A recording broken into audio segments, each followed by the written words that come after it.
My name is Rachel. I was 18 years old and I was about to start my dream. Film school.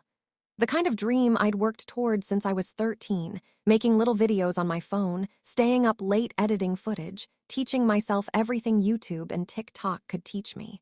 My parents knew this. They knew how badly I wanted this. But on Christmas Eve morning, everything changed in one conversation.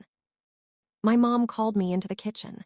The smell of cinnamon rolls filled the air, and my dad was sitting at the table with a serious face. The kind of face that tells you something big is coming. I remember thinking maybe they got me an early graduation gift or something. I was so wrong. "We've made a decision," my dad said, and he sounded like he'd rehearsed this 100 times. "Your sister Madison wants to get married this summer. It's going to be beautiful, and we've decided to give her what she needs." My mom jumped in. "We're using your college fund, the full $35,000. You can go to school later, maybe in a year or two, but Madison's wedding is now, and family comes first." I stared at them, and I mean really stared, like my brain couldn't process what my ears were hearing. $35,000. Money I'd saved from tutoring kids in the neighborhood. Money my parents had contributed since I was born. Money they'd promised was safe for my future. Gone. In one sentence. "We're so proud of you for understanding," my mom said, reaching across the table like she wanted to hold my hand. Like this was somehow beautiful and noble. I didn't let her touch me. I walked upstairs, packed a backpack with the essentials, and left through the back door. No note, no explanation, no goodbyes. By sunset, I was in my friend Taylor's spare bedroom, and something inside me had frozen solid. Not anger yet, just nothing. The college dorm was smaller than I expected. Concrete walls, a tiny window that faced a parking lot, and a roommate named Sophie who seemed nice but quiet. I didn't tell her my story. Not at first. But on the third night, when she found me crying at 2 a.m. in the dark, the words just poured out. She listened. She didn't judge, she just listened. The semester started brutal. Classes at 7 a.m. Work study at the library didn't pay nearly enough. I needed money for textbooks, food, supplies, and that terrible tuition balance that grew every single month. So I started picking up anything I could find. I worked at the campus coffee shop on mornings, cleaned dormitory bathrooms at night, did freelance writing projects for other students, nothing dishonest, just helping them organize their thoughts and improve their grammar. Every single dollar went straight to my education or survival. Most days I ate one meal, sometimes none. Sophie would bring me granola bars she'd hidden from her meal plan. I remember one week eating nothing but instant oatmeal because it was the cheapest thing in the store. 30 cents a packet. I could make it last. The library became my second home.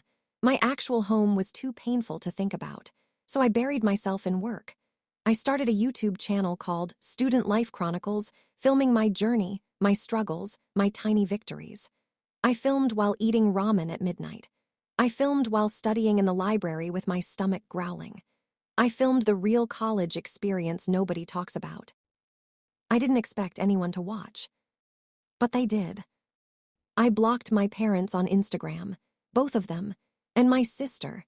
The pain was too fresh. But my Aunt Patricia kept me on her stories, and I couldn't help myself. I'd watch them like I was torturing myself on purpose. Madison's engagement photos were everywhere.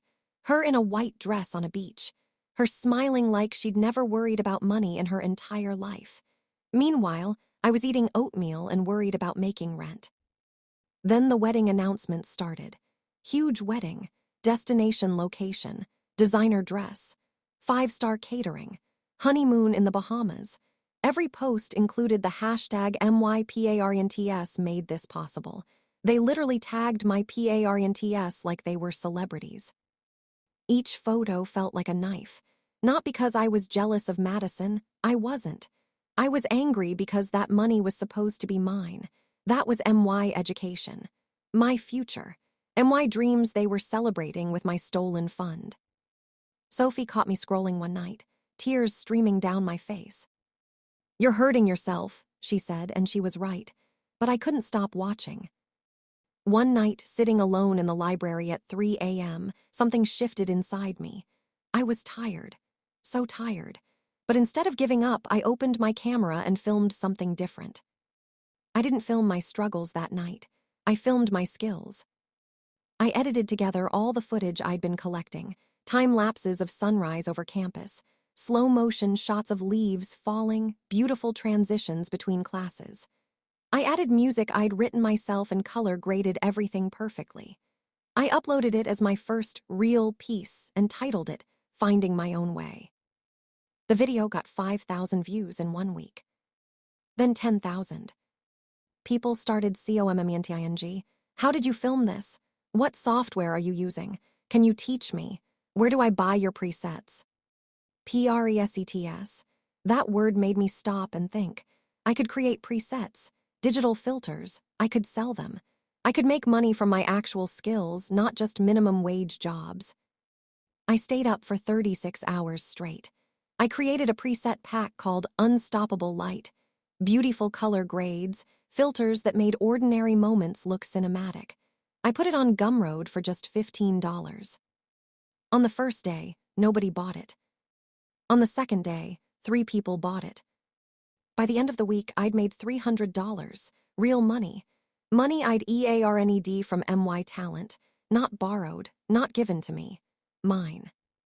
I bought real food for the first time in months. A steak, vegetables, fruit. It sounds so small, but it felt like a victory. Madison's wedding happened on a perfect June day. I didn't watch it live, but I saw the videos later through my aunt's Facebook posts. Everything looked like a fairy tale. Perfect flowers, perfect dress, perfect moment. Madison married a man named Kevin, who she'd been dating for only 8 months.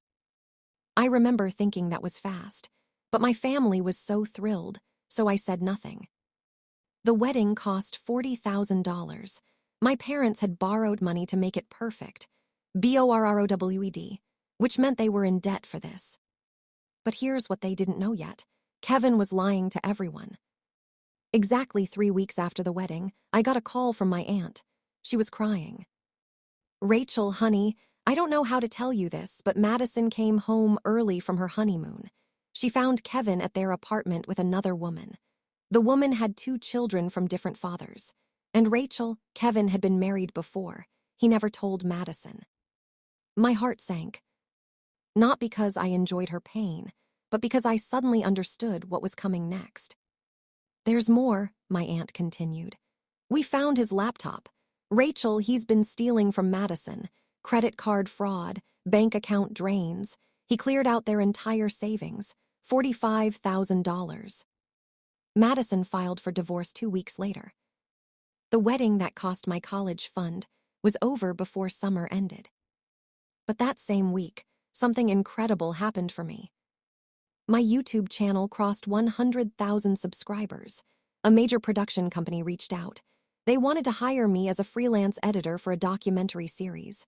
The contract was $60,000, not for a wedding, not for anyone else's dream, for MY work, for MY talent, for MY future that I'd built myself. I signed it without hesitation. That money meant I could afford to stay in university without struggling. I could breathe for the first time since I left home. I could actually study instead of just survive. Meanwhile, my parents were calling constantly. My mom left voicemails begging me to come home. My dad tried to explain that Madison needed support. They wanted me to come back and be the family that held everyone together. I deleted every message. 6 months later, the foreclosure notice arrived at my parents' house. They'd taken out a second mortgage to pay for Madison's wedding. When Kevin's fraud was exposed and Madison couldn't work, too depressed, too broken, the mortgage payments started failing. My dad called me in desperation. Rachel, please, we're losing the house. Please come home. Please help us. We're family. I listened to his voice crack, and for a moment, I felt something. But then I remembered every missed meal, every night worried about tuition, every moment I felt abandoned by the people who were supposed to protect me. You made your choice, I said quietly. On Christmas Eve, you chose Madison's wedding over my future. I'm not going to sacrifice my success to fix your mistake. I hung up. I didn't answer any more calls after that. Today, I'm 24 years old. I own my own production company. I employ 5 people, including Sophie. Yes, my roommate from college. We create content for major brands, and my name appears in CREDITS that gets seen. I drive past my parents' old neighborhood sometimes. The house is gone now. They moved to a smaller apartment across town. I don't know the details because I never asked. Madison works at a retail store making minimum wage. Her Instagram went quiet a long time ago. Sometimes her posts pop up, photos of her with friends trying to seem happy. But I know better. I know she's broken, and I know my parents are probably broken too. Do I feel bad? Not really. Because they taught me something invaluable. Nobody is coming to save you. No parent, no family, no one. You have to save yourself. You have to take what you have and build something bigger than your pain. They took my tuition money thinking they were teaching me about sacrifice. Instead, they taught me about survival. And survival made me stronger than any college degree ever could have. Here's what I want you to understand. If your family is treating your future like it's their gift to give away, that's not love. That's control. Real love means BELIVING in your dreams. It means protecting your future. It means supporting you, not SACRIFICNG you. I rebuilt everything from nothing. I took what they took from me, and I MULTIPLID it. Not to make them jealous, but to prove that I never needed them in the first place. Sometimes they try to reach out through other family members, asking if I'm okay, asking if I might come back, asking if I can forgive them. But forgiveness isn't the answer they need. They need to understand that some CONSEQUENCES stay permanent. Some doors once closed don't open again. Some trust once broken can never be REPARED. And some victories taste sweetest when you achieve them alone. I'm Rachel. This is my story. And I didn't just survive my family's betrayal. I absolutely thrived because of it. If this resonated with you, please like this video. Subscribe to Silent Revenge for more stories about people who rose above their circumstances. And tell me in the comments, would you have done the same thing? Because sometimes the best revenge isn't anger. It's excellence. Thank you for watching Silent Revenge.